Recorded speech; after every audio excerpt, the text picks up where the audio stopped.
nadaafadu waa qayb ka mid ah iimaanka ciidanka dibdamiska waxay mar kasta heegan u yihiin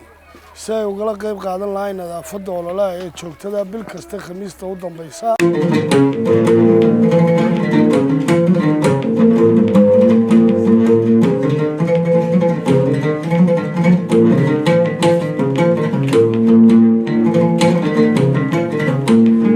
aqaltiir la'aantii keligii mataagne haddaynan istaakulin tabaryeelan mayne aqaltiir la'aantii keligii mataagne haddaynan istaakulin tabaryeelan